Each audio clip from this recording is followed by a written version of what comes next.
Good morning. This is Dwight Weist inviting you to listen during the next half hour to two outstanding radio programs, Valiant Lady and Light of the World.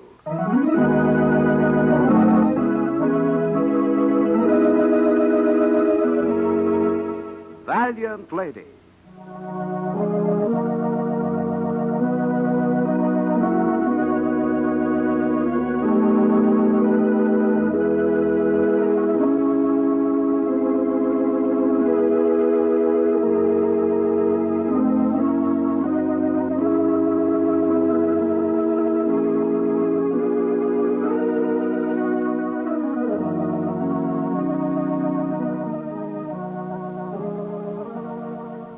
Joan Scott, the Valiant Lady, brought to you by Cheerios, a product of General Mills, creators of new foods and new ideas for a better world.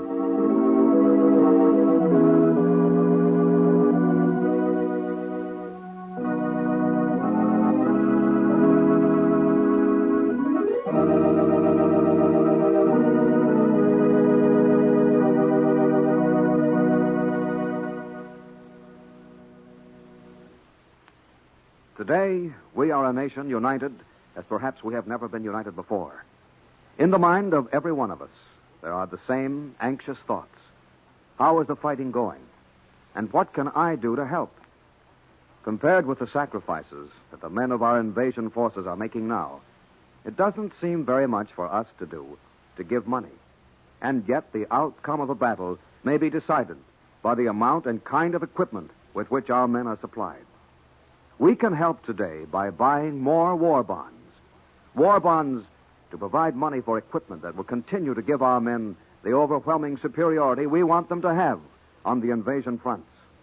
We can help this very minute by getting not just the bonds that we can well afford, but also those that we may have to pinch and scrimp to buy. And we can keep on buying war bonds with every penny we can spare, backing up our invasion armies until the victory is won.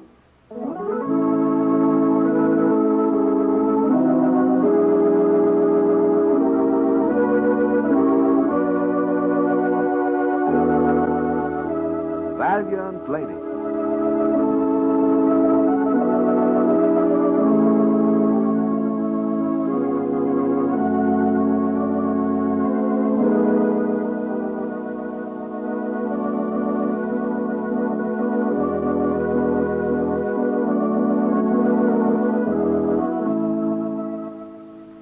Only 2 hours after their return to America by clipper, Joan Scott and her husband, Dr. Truman Scott, find themselves deep in difficulty, just when Joan had so hoped that their homecoming would be the start of a happy life in which Truman would forget the bitter disappointments which have dogged his past.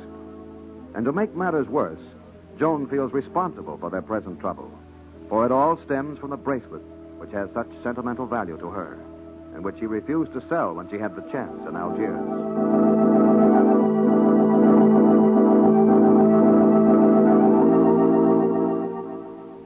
Now, the magic time is spoiled. Even the exquisite setting of Clarissa Clark's New York Tower apartment, loaned to them for the occasion, can't bring back the spell. In desperation, Joan has rushed across the hall to appeal to her employer, T.R. Clark, the multimillionaire publisher, for help. Instead, she has met a friend of his, Major Colin Kirby, whose quiet air of strength and understanding is at once reassuring and disconcerting. As he faces her, he says, I don't want you to think I'm trying to butt in on something that's none of my business. It's just that you look so utterly miserable, and I hoped I might be able to help you. After all, I am a good friend of T.R.'s, besides which I'm a lawyer. Trouble is my business. Well, it's awfully kind of you, but I don't think I ought to impose on you. The whole thing is really my own fault. I just came over to see Mr. Clark on an impulse. Look here now. It can't possibly help you to keep this thing bottled up. Why don't you just sit down and tell me briefly what the situation is? And I'll give you a very brief opinion. Is that fair enough? It's more than fair. It's very generous. It isn't hard to be generous to a beautiful woman. Come on, tell me all about it. Well, we just got back on the clipper. Who is we? Mr. Clark and my husband and I. Oh, your husband. Well, that's only to be expected. Go on, please. While we were in Algiers, my husband bought me a bracelet. He paid $15 for it. Mm-hmm. I felt sentimental about it. Too much so, I guess, in view of the present circumstances. Can a person be too sentimental? From the moment he bought the bracelet, we began to be plagued by it. How do you mean? Well, there was a woman living there in Algiers, married to a Swedish nobleman named Ansgard. She developed quite a fixation on my bracelet. I suppose I should have suspected something at the time. You see, she offered quite a large sum of money for it. How large? You'll have to forgive my direct questions. It's a habit we lawyers have. $1,000. For a $15 bracelet? Yes. Tubby, my husband, wanted me to sell it. I should think so. Oh, I should have listened to him. He's not a bit money conscious. It never made the slightest difference to him. He simply must have sensed that something was wrong. But I was stubborn. I didn't want to give up my bracelet. Well, what makes you laugh? Do you always champion your husband like that? What do you mean? Nothing. Go on, please. Well, anyhow, we returned home, and we were so happy to be here. Everything seemed so wonderful. Mr. Clark's sister even loaned us her apartment across the hall from here for a day or so. Clarissa? Well, that's very magnanimous of the old girl. Oh, it was grand of her. So generous and thoughtful. Well, my husband and I were having a wonderful dinner. Then we planned to walk in the park. Suddenly, there was a knock on the door, and Don't tell me. Customs officers. How did you know? Must I tell you again? I'm a lawyer. What did they have to say? They wanted the bracelet. I gave it to them, of course. Then they opened up a little secret compartment that I didn't even know existed. And a whole collection of diamonds spilled out. Mm. Where is this bracelet now? Well, they took it along. It seems that it's valued at $50,000. They said we owe $5,000 duty and $20,000 fine. Well, that's so entirely out of our realm that it's fantastic. And not only that, they said we might be subject to arrest for smuggling in stolen goods. Yes, I don't wonder you're upset and nervous. Major Kirby, we really didn't know anything about the value of that bracelet. My husband paid $15 for it. It was just a lead bracelet. But to me, it was sort of a symbol of our reunion,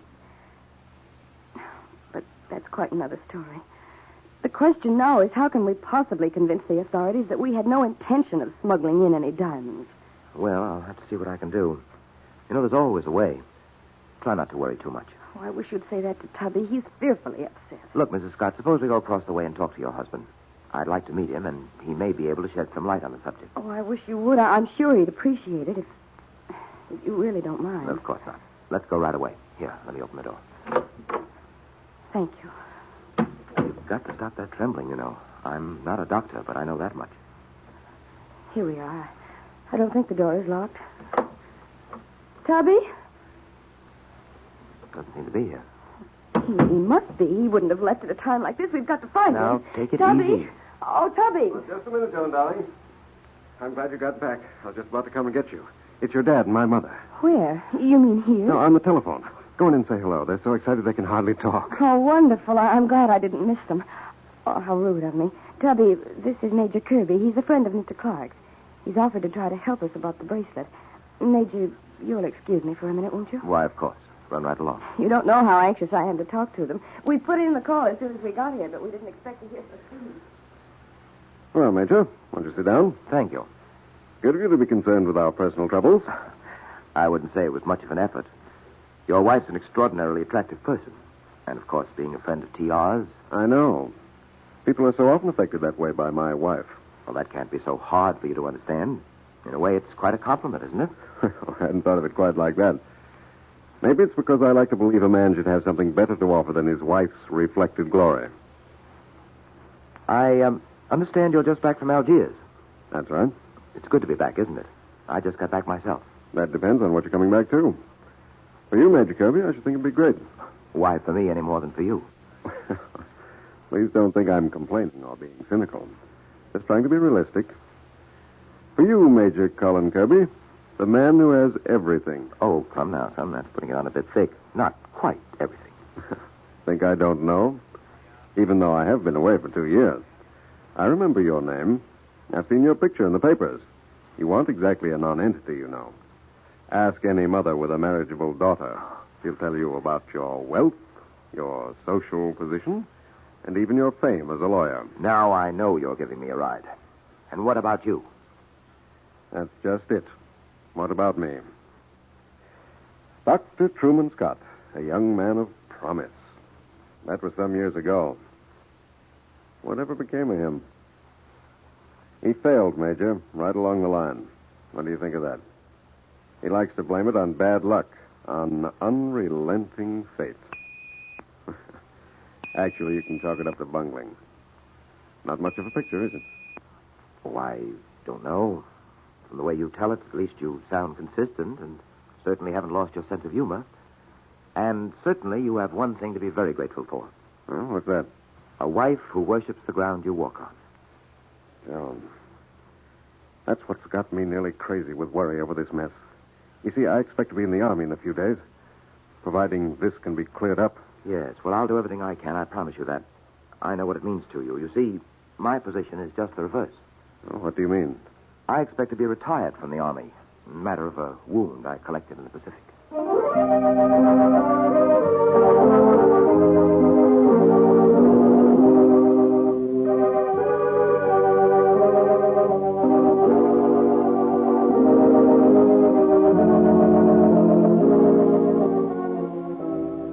And as these two men face each other, the one so calm, so assured, the other so turbulent, so restless, we wonder how fate has designed their future destinies. Is this a chance encounter? Will they be friends? And what part will be played in the pattern by Joan Scott, Valiant Lady?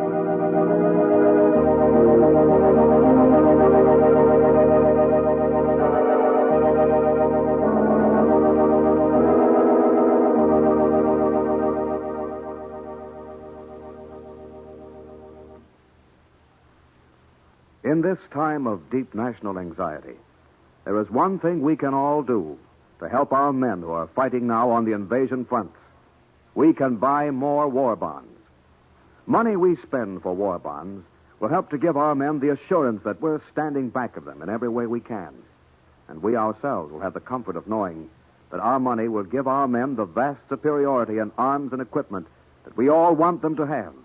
A superiority that may save their lives and help to hasten the end of the war. Until the fighting is over and the war is won, buy more war bonds.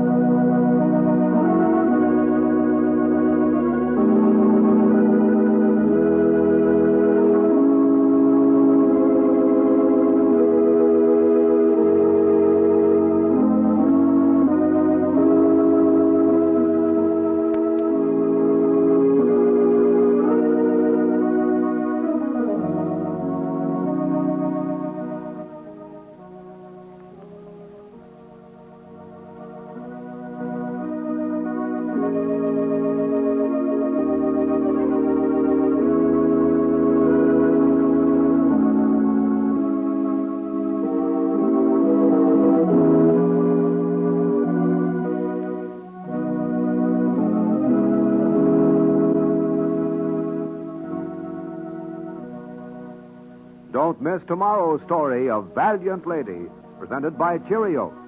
This is Dwight Weiss saying goodbye until then, and inviting you to listen to Light of the World, which follows immediately.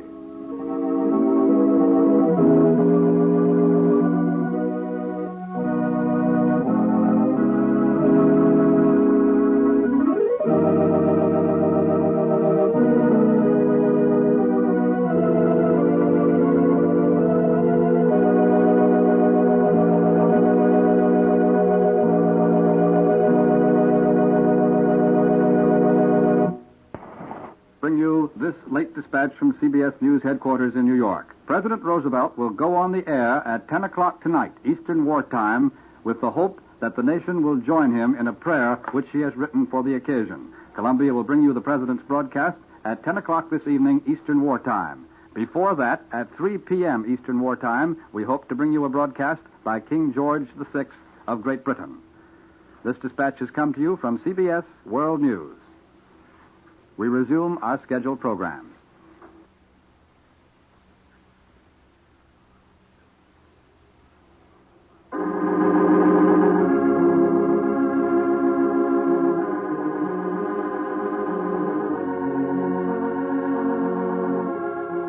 Light of the world, the story of the Bible, an eternal beacon lighting man's way through the darkness of time. Brought to you by General Mills.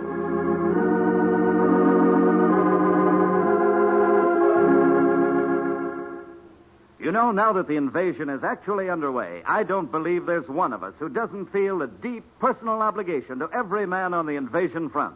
We all feel that nothing is too much for us to do to back up our men, that nothing we could do could even compare with what they're doing for us.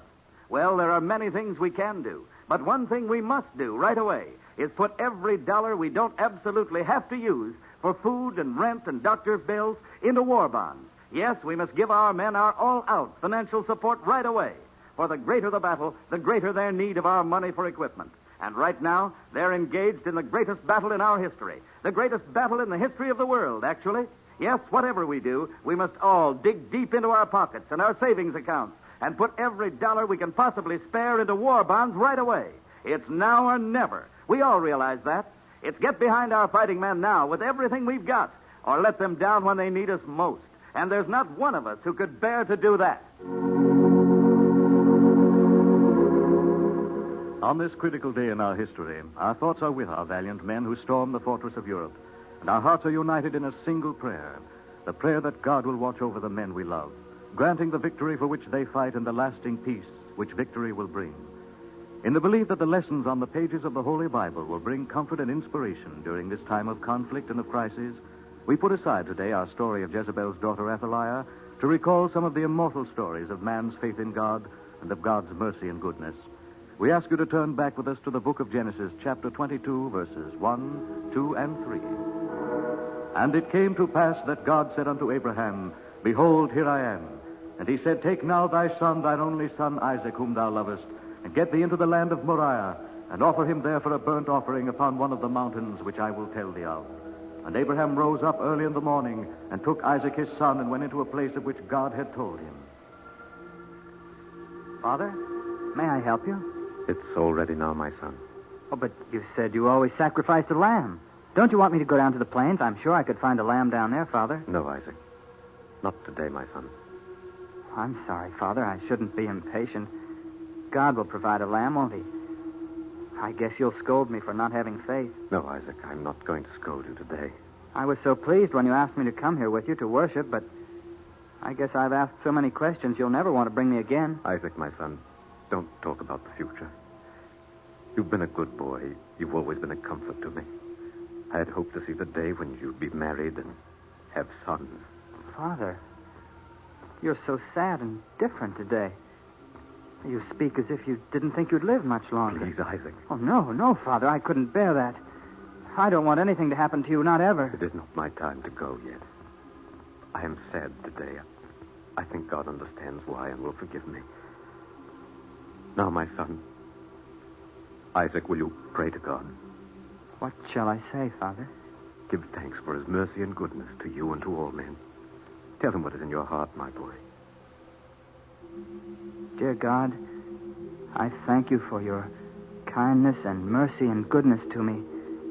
And I want to thank you before all else for my father and mother. Please, God, take care of them. Oh, merciful God, I hereby dedicate to you. I dedicate my only son. Father. Wait, my son, wait. Don't speak.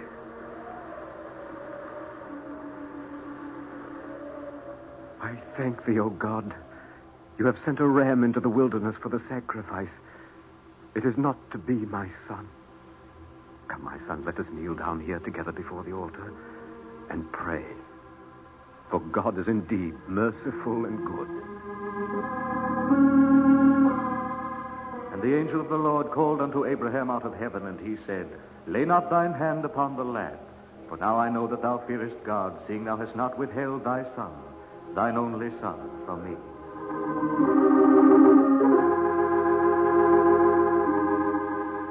The story of the Bible is the story of the conflict between the forces of good and evil. Hitler is not the first pagan tyrant who has declared himself greater than God, commanding all men to serve him as slaves. At this time of invasion, when God-fearing men march resolutely against the forces of darkness, it is comforting to remember that evil has never triumphed, that might has never made right. 3,000 years ago, another pagan tyrant believed in his vanity that he and the people of his nation could be masters of the world. Meneptah, Pharaoh of Egypt, had enslaved thousands of God-fearing men and women. And as the Bible tells us in the book of Exodus, chapter 1, verses 13 and 14, and the Egyptians made the children of Israel to serve with rigor, and they made their lives bitter with hard bondage.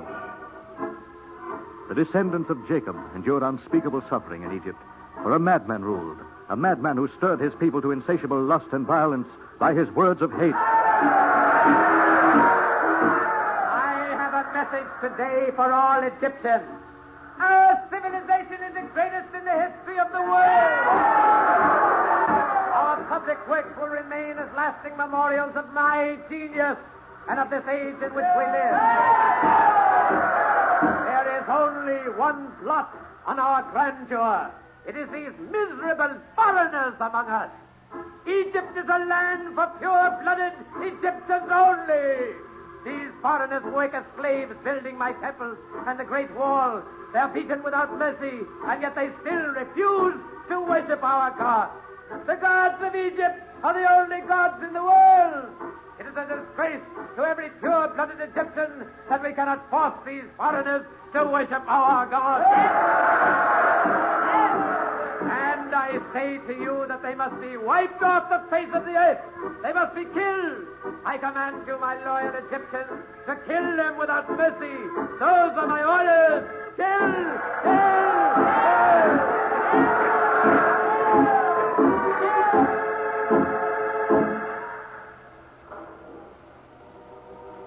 And the children of Israel sighed by reason of the bondage, and they cried. And their cry came up unto God by reason of the bondage. And God remembered his covenant with Abraham, with Isaac, and with Jacob. And the Lord said, I have surely seen the affliction of my people which are in Egypt, and have heard their cry, for I know their sorrows. And I am come down to deliver them out of the hand of the Egyptians, and to bring them up out of that land, unto a good land and a large, unto a land flowing with milk and honey.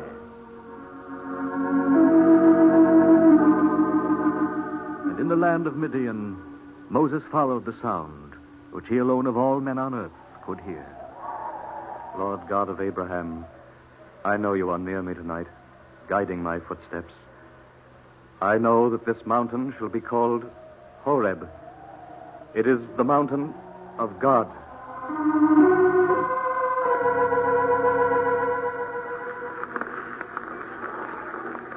There is fire in the midst of the bush, and yet the bush is unharmed.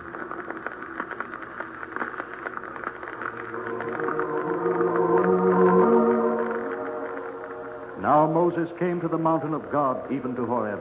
And the angel of the Lord appeared unto him in a flame of fire out of the midst of a bush. And he looked, and behold, the bush burned with fire, and the bush was not consumed. And when the Lord saw that Moses turned aside to see, God called unto him out of the midst of the bush and said, Moses, Moses. I am here, O Lord God. I am here.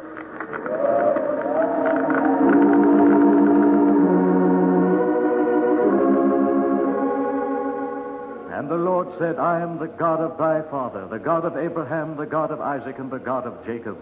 And Moses hid his face, for he was afraid to look upon God.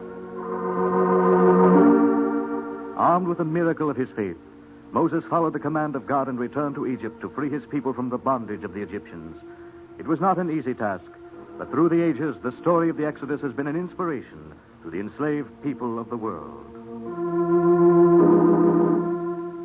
There were dark years filled with suffering and hardships ahead of them, but the people who had followed Moses into the land of Canaan were courageous. And though many of them faltered, there was always a man whose faith was strong, a man who kept the flame of faith and courage and hope burning through the darkness of the centuries, until at last a great and free nation was built, a nation of God-fearing people ruled with justice and mercy by David, the shepherd king of Israel. Down through the ages, the Psalms of David had comforted and inspired all men and women in hours of trial and suffering. And today, as in other periods of the world's history, the words of the shepherd king return to us, the words of unwavering courage and undying faith. The Lord is my shepherd. I shall not want. He maketh me to lie down in green pastures. He leadeth me beside the still waters. He restoreth my soul. He leadeth me in the paths of righteousness for his name's sake. Yea, though I walk through the valley of the shadow of death, I will fear no evil. For thou art with me, thy rod and thy staff, they comfort me. Thou preparest a table before me in the presence of mine enemies. Thou anointest my head with oil. My cup runneth over.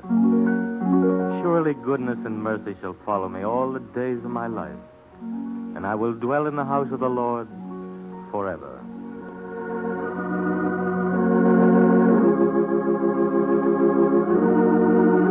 To each of us today, the words of the 23rd Psalm have a special meaning. A promise that the forces of evil will be crushed. A promise that the word freedom, which has nearly lost all meaning in these dark years of Nazi persecution, is alive and real again. Freedom lives today because soldiers of the United Nations, armed with powerful weapons, and with the knowledge that their cause is just, are marching surely and inevitably to victory. And as they advance on this first day of invasion, our prayers go with them. And out of the past comes the echo of David's unwavering faith in God.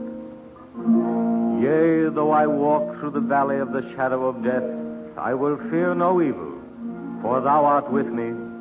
Thy rod and thy staff, they comfort me. Surely goodness and mercy shall follow me all the days of my life, and I will dwell in the house of the Lord forever. Now, with the invasion so much on our minds, naturally we're all talking about it. It's the most important thing in our lives. But please, when we talk, let's remember this. Careless talk costs lives. Our enemy is clever. He hopes we aren't. He hopes we'll tell in a bus or a restaurant or to someone who'll repeat it some little piece of information he wants. He hopes we'll talk about our letters from men in the service and repeat what they said.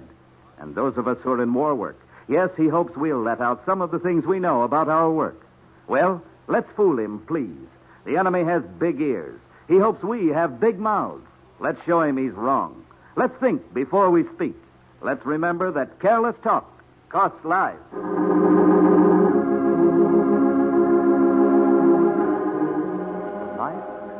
Of the world. The day-to-day story of the Bible, currently the story of Jezebel's daughter Athaliah from the second book of Chronicles, will be continued tomorrow at this same time. This is Ted Campbell inviting you to be with us then.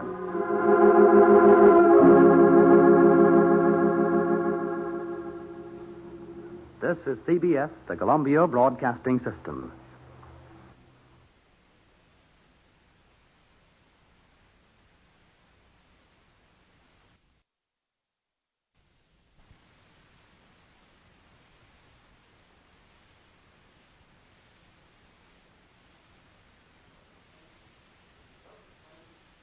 Welcome, friends. You've come to The Open Door, and the makers of royal puddings and royal gelatins invite you to enter and meet Dean Hansen. Come in. Come in. The door is open.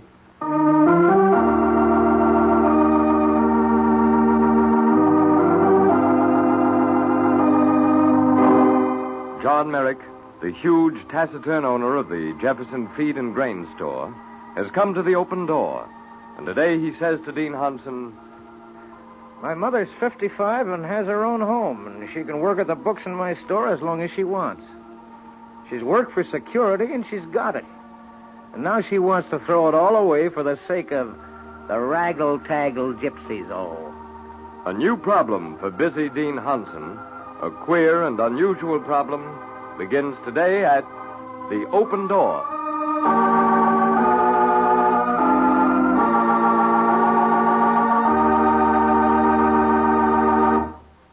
Here comes Mary Woods of the Royal Kitchens with a paper bag.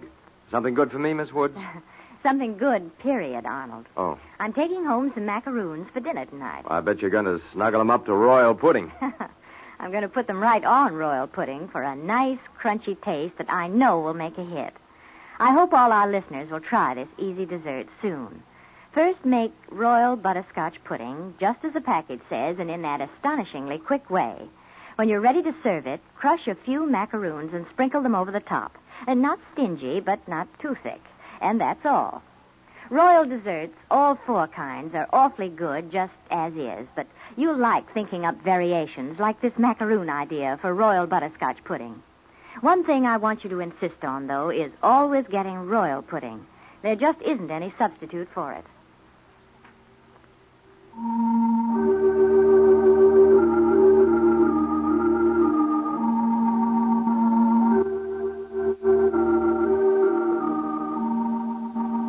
This is one of the fine afternoons in Jefferson that caused Corey Lohman, Dean Hudson's secretary, to look longingly out of a window at the green quadrangle.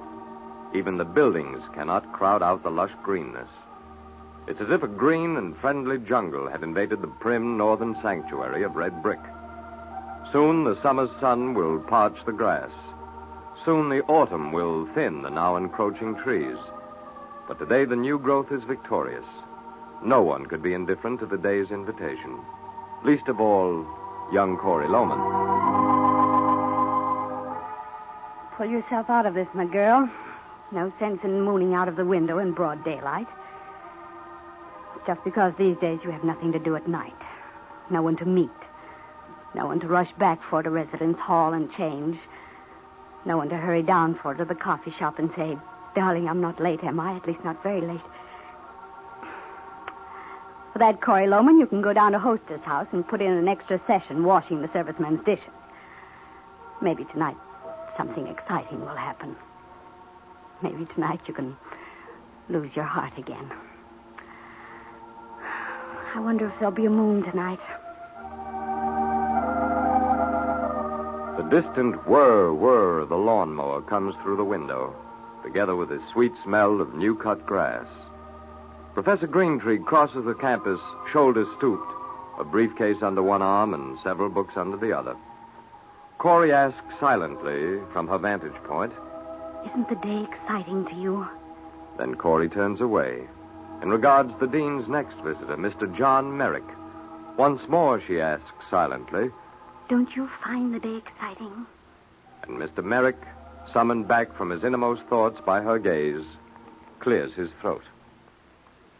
I'm a busy man, Miss Lohman. I waited for the dean at his house, and he no sooner got there than he had to rush over here. We couldn't even talk on the way because some professor drove us over. Will he be much longer, you think? I don't think so, Mr. Merrick. He's just signing some letters and some papers. Are you worrying about the feed store, Mr. Merrick? Well, not exactly. Oh. Isn't this a wonderful day? Don't you love the smell of new-mown hay? I'm used to those sorts of smells. Oh, yes, of course. But isn't it different when the sun is on it? When it's green? Miss Lohman, it only makes me remember all the people who won't buy feed all summer because they got their own hay. Oh. Well, doesn't it ever make you think of when you were younger and... When I was younger, I was mowing that grass and trying to memorize my homework while I did it. Oh. Didn't you ever have any fun, Mr. Merrick? Couldn't afford it. But there are so many pleasant things that you can't buy, so many things to do. They all take time, and time's money. Don't you ever regret some of the things you've missed? Why should I? I never missed them. Got everything I want. House, a steady wife, and a youngster. Is your wife happy, Mr. Merrick? Of course she is. Why shouldn't she be? She's got a washing machine, a vacuum cleaner, and an electric egg beater. And don't laugh, Miss Lohman. No, I wasn't. I do know what those things mean. No, don't guess you can unless you've seen a woman do all the things she has to do without them. Remember my mother staying up half the night to finish her housework and her baking after her day's work. Don't guess someone like you, Miss Lohman, has any idea all the time these things save. But what's the use of time if... Corey stopped short, hopelessly. What she'd wanted to say was something expressive of the summer's day, of Dean Hansen and his grandson singing at the piano, of a memory of horseback riding with her lost lover, of all the moments which are useless and dear and happy. John Merrick looks at her politely, blankly, and then the dean comes out of his office, nods to Mr. Merrick, and the tall, sunburned man follows him back and closes the door with finality, as if he'd like to shut out forever all such whimsical notions. Careful on my door, Mr. Merrick. It's not used to your strength. Oh, excuse me, Dean Hanson. I'm sorry I couldn't talk to you at your house. Yes, that was too bad. I know you are a busy man. It's a nice place you got here. I've thought so for many years. Hey, you could have room for some chickens there. I could fix you up. You could put a shed where you had that old summer house. Hey, you got your grandson staying with you, too, haven't you? Yes, my daughter's son, Tommy Arnold. Well, he could look after him. Good for a boy to have chores, or a girl, too. Might save you quite a bit of money. Might work up quite a little business on the side. Neighbors and students and all that. It's very kind of you to have figured it all out, Mr. Merrick. Did you come up to the university from town to tell me this? No, Dean Hanson.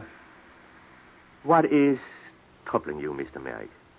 Business all right? Well, I can sell what I get. Trouble is, I can't get enough. It's not that. Your wife? No, Marge doesn't complain. Dean Hanson, you've helped so many people. Please help our family. It's my mother. Mrs. Merrick? I don't know what's got into her. Started in the spring. She's different. She got a permanent. She took a first aid course. She started going to music concerts. Yes? Go on. Dean Hanson, my mother and me always agreed on everything. We worked and planned together. I owe all my success to her, all my ambition, all my power to work. Why, one of my earliest memories of her is her ironing the boarder's linen while I studied my lessons. When I fell asleep, she'd wake me up. And if I saw her nodding, I'd wake her up. Yeah, she was strict, all right, and she was right. She'd take a stick to me if I didn't get up in the morning on time. Once I wanted to get in the band in high school, but she wouldn't let me. Said we had no time for such foolishness with my sister growing up and going to school here. That's Rennie, isn't it? Yeah, she was graduated the same year as my daughter Lisa. I didn't mind Rennie going to college. Mother always said a girl needed more education than a man to make the same sort of living. Mother was ambitious. Then. But now. Now? Finally, now she wants to get married. But, Mr. Merrick, you'll pardon me if I say I find it a little strange that you should object to your mother marrying again. After all, she's a mature woman and should know her own mind. Yeah, but she's 55 and has her own home. She can work at the books in our store as long as she wants. She's worked for security and she's got it, and now she wants to throw it all away for the sake of the raggle-taggle gypsies, oh. The raggle-taggle gypsies, oh? That's a song he sings. But the dean is busy. You can't go in. Excuse me, Dean Hanson. Rennie. How are you, Rennie? Dean Hanson, John's been telling you about Mother. Yes, my dear. And who told you where to find me, Marge? Rennie, go home like a good girl, and I won't say anything about this. Dean Hanson's going to hear our side, too. Go home, Rennie. Dean Hanson, this is my life, too, that John's trying to spoil. It's my happiness, mine and Mother's. Rennie doesn't remember all we've been through, Dean Hanson, and now he wants to marry her for the money we saved. It isn't money, Dean Hanson, really. Mr. Merrick, whom does your mother want to marry? The man she divorced. John, how can you speak of him like that? He's your father. He's your father and mine. Well, I can tell you all just this. If Mother marries him, I'll sell the feed store. I'll sell it at a loss rather than let him have the money. I'll never set eyes on either of you again.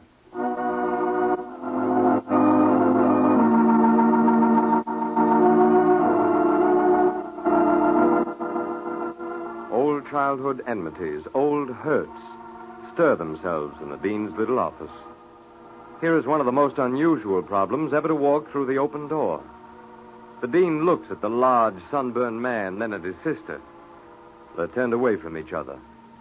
The dean looks sadly out of the window toward the fine summer day.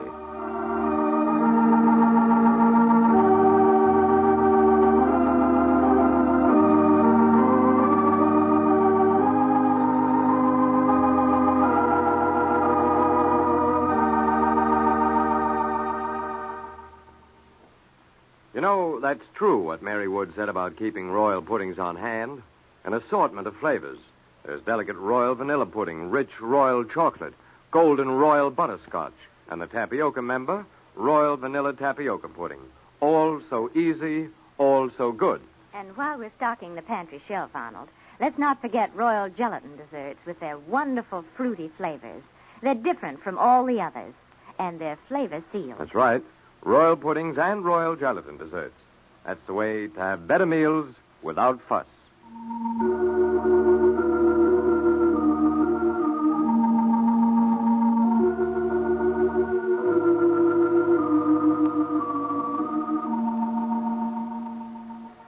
She chose between us once before. She put you and me on one side and him on the other and chose. Now she'll have to do that again. John Merrick reminds his young sister how their mother once chose them and left his father. He's secure in his mind that she can be made to make the same decision a second time. Be sure to listen tomorrow to The Open Door.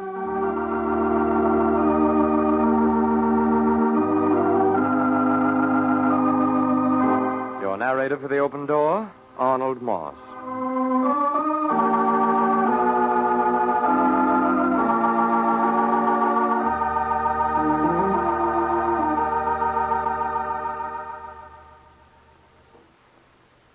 At this season of the year, as the sun settles down to really serious business, we all have the same problem, how to cool off. Millions do it the gracious way with iced Tenderleaf brand tea in a tall, frosty glass. Frosty outside, delicious within. It's cooling delight, refreshing, relaxing, satisfying.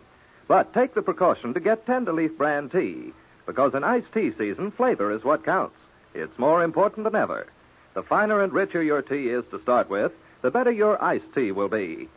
So it stands to reason that a flavor favorite that makes superb hot tea will give you just what it takes to offset the melting ice. Yes, with a big margin of goodness to spare. Get a supply of Tenderleaf brand tea so there's no chance of running out. Have plenty of tea and plenty of flavor. Enjoy it often, with meals and between. Ask your grocer for delicious Tenderleaf brand tea.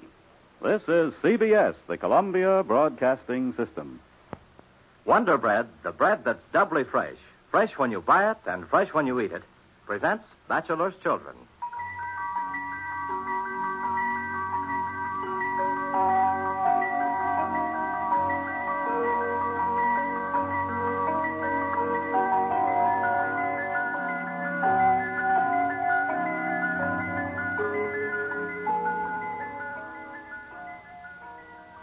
Bachelor's Children, radio's most beloved cereal, is brought to you by the bakers of Wonder Bread and Hostess Cakes and is dedicated to the grocers of America.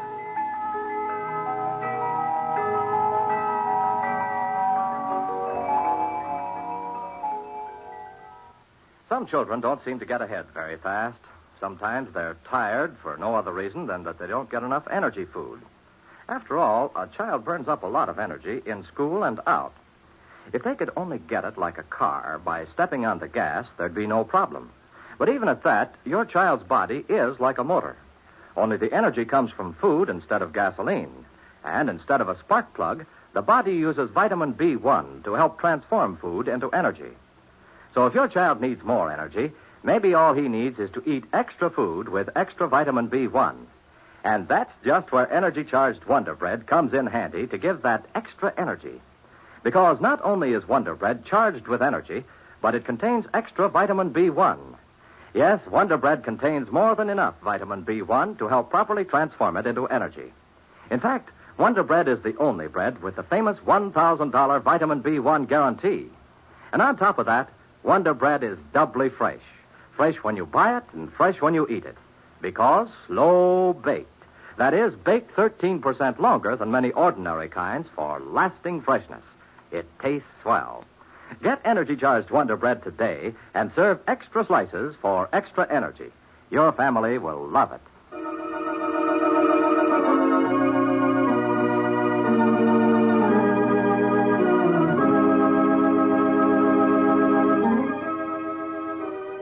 And now, Bachelor's Children, written by Bess Flynn. Clem Harvey was indignant and plainly disappointed when he left the Graham house a few moments ago. And as Dr. Graham watched him go down the street with the two boys trudging along beside him, he suddenly found himself feeling sorry for the man. Yes, sorry for him. And with a new respect for the kindness of heart that had prompted Clem to take over the responsibility for 2 children he had never seen until recently. And as he went back into the dining room to finish his neglected breakfast, Ruth Ann said, You know, Bob, I felt awfully sorry for Clem when he went out of here just now. Yes, so did I. Yet he had no reason to be angry with Michael for renting the place after he just walked off the way he did without letting anyone know where he was going and when he was coming back. Wait, I'll pour you a hot cup of coffee. Okay. Your eggs are cold, too, aren't they? I'd better cook you some more. No, thanks, Ruth Ann. I won't have time. I'll just drink a cup of coffee and then I must get over to the hospital. Where'd Janet go? Oh, the children woke up and she's dressing them. You know, Clem's just wasting his time going over there to see Michael about getting that place back. You don't think Michael would be willing to let him have it? Well, he can't. He's already leased the place to the Browns. He couldn't go back on that even if he'd want to. No, I suppose not. Well, what do you suppose Clem will do in that case? Well, there's nothing he can do. Except find some other place to live. Clem's sort of a jack of all trades. He worked around here for me for a number of years off and on. Between these trips he used to take. Well, has he got money? Only what he makes. Of course, he doesn't spend much, I guess.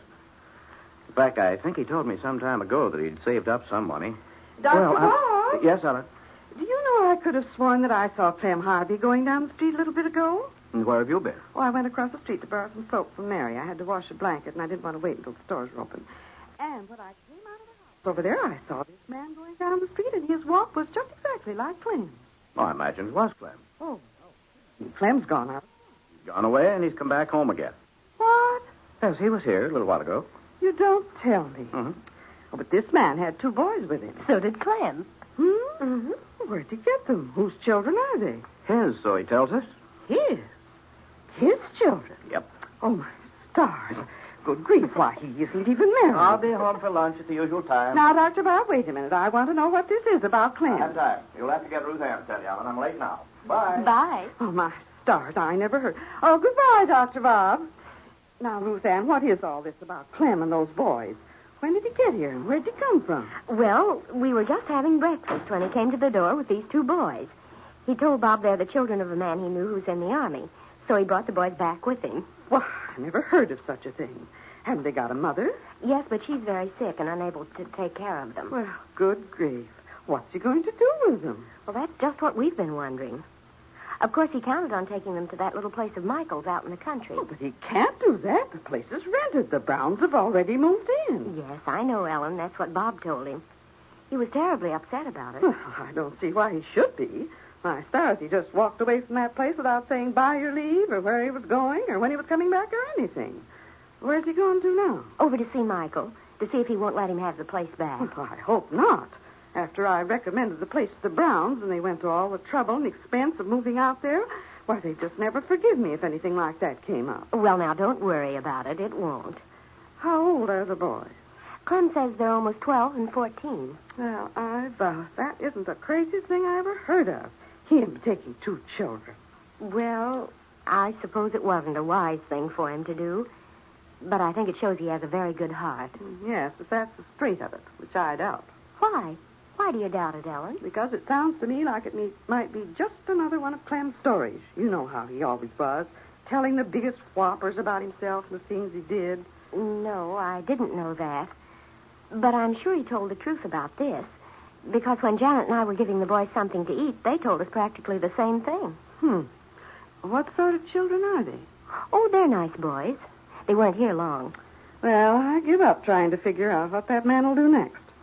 Have you all had your breakfast? Yes, we're all finished. All right, I might as well clear up the table now, I guess. Children still asleep? No, Janet's upstairs getting them dressed. You go ahead if you're going to wash a blanket. I'll do up these dishes. Oh, you don't need to. I might as well let them go now until we've fed the children. Well, I'll clear the table. I'll carry some of them out. My stars, I don't know what I'm going to do about that boy. Who? What boy? Dr. Bob. Why, he didn't so much as touch those eggs I cooked for him. That was because Clem came in just when we started breakfast, and Bob stopped to talk to him. Then after Clem had gone, Bob didn't have time to wait while I cooked him some more. Oh, I thought he just left them. He hasn't been eating right lately. It bothers me. Ruth Ann. What is it, Ellen? I don't suppose I've got any right to say this, and I know if Dr. Bob would hear about it, he'd say I should mind my own business. Say what? Well, I'd just like to know how long this business is going to go on. Well, I don't know what you're talking about. I'm talking about the way you and Dr. Bob are living. Oh, it just isn't natural or right for married people to be living like they was acquaintances instead of man and wife. But, Ellen, you don't understand. Oh, I understand a lot more than you think I do. And I'll tell you this much, whether you like it or not. I should think, instead of being so standoffish like you are, even though it's because you've lost your memory, that you'd be proud and happy to be the wife of a man like Dr. Bob. Well, I am, but He's a man any woman would be proud to call her husband. And I can tell you there's lots of women who'd like to have him. Oh, I don't doubt that in the least. I suppose he had lots of girls before he married me, didn't he, Ellen? Oh, the women were all after him. Why wouldn't they be? Fine, handsome man like him with a nice home and good practice. I suppose before I lost my memory, I knew all about the girls he used to have. He must have told me about them. But now I can't remember any of that. Did he have many serious love affairs with girls? Oh, 2 or 3. I don't think any of them got to the point where he got engaged, but there were a couple of times when the old doctor and I used to call his father the old doctor, when we thought he was really serious. But he ended up in breaking it off. And then, when I thought he was settling down to be a bachelor all his life, didn't you come along and he up and married you? What were the names of some of the girls he went with? Oh, my stars, I don't know as I can remember all of them. There was one. Certainly glad he didn't marry that one. Why? Oh, I don't know just what it was, but neither one of us, neither his father nor me, liked that girl. She was just kind of flip. Didn't seem like the sort who would make a good doctor's wife. And you don't remember what her name was? No, it might come to me later, but, oh, well, you know me. I just can't seem to remember names. Ellen, was it Joan Gray? Joan Gray? Joan Gray. I don't remember that name. Why, what made you ask that? Oh, I happened to hear Sam say something about a girl Bob used to go with, and he said her name was Joan Gray. Well, it might have been, but it doesn't... But now, come to think of it, that name does sound sort of familiar to me. I wondered if she could have been the one. What one? Oh, there was one girl. That was a good many years ago.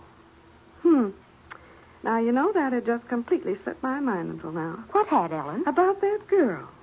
My, he certainly was crazy about her. Was it Joan Gray? Was she the one? I've sort of got the idea it was.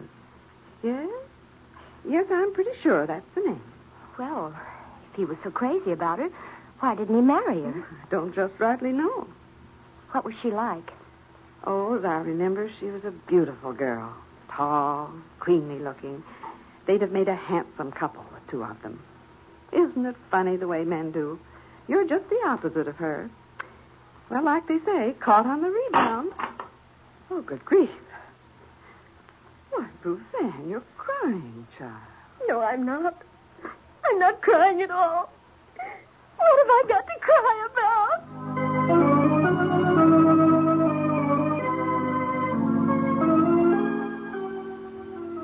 And saying this, Ruth Ann puts down the dishes she has in her hands and hastily leaves the room. Ellen stands for a minute, looking after her in a guilty sort of fashion, starts to call to Ruth Ann, but then changes her mind and goes on out to the kitchen.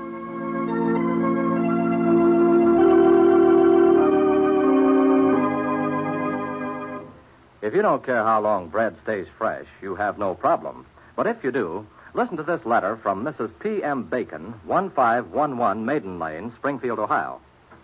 I pack a lunch for my husband and daughter. Several times they remarked that the bread in their sandwiches was very dry, although it was carefully wrapped in wax paper. One day I bought a loaf of Wonder Bread. I was very pleased to hear them both say, "What kind of bread did you put in my lunch today? It certainly tasted different, so nice and fresh. From now on, I'm buying Wonder Bread." The bread you want is one that's fresh and stays fresh. That's energy-charged Wonder Bread, the doubly fresh bread. Fresh when you buy it and fresh when you eat it. For energy-charged Wonder Bread is low-baked. Baked 13% longer than many ordinary kinds for lasting freshness. Remember, energy-charged Wonder Bread can help you step up your energy. So eat extra Wonder Bread every day for extra energy. Remember, too, please, energy-charged Wonder Bread is the only bread sold under the famous $1,000 vitamin B1 guarantee. Yes, every loaf of energy-charged Wonder Bread contains more than enough vitamin B1 to help properly transform it into energy. So get energy-charged Wonder Bread, doubly fresh, from your grocer today. You'll be glad you did.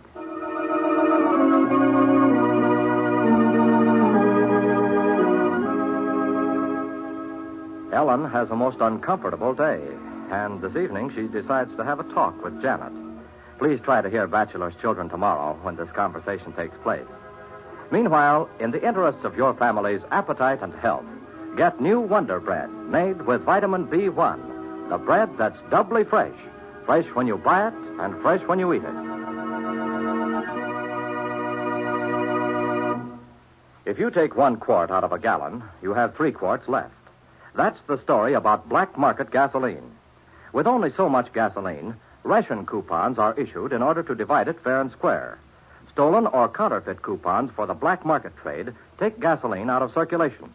In fact, if there were no black market, A coupons would be good for about 25% more gasoline. Thus, you can see the wisdom of playing square with gasoline rationing. So make sure you turn coupons in for the gas you get. And be sure to write your license number and state on the face of all your coupons. This program has come to you from our Chicago studios in the Wrigley Building. This is CBS, the Columbia Broadcasting System.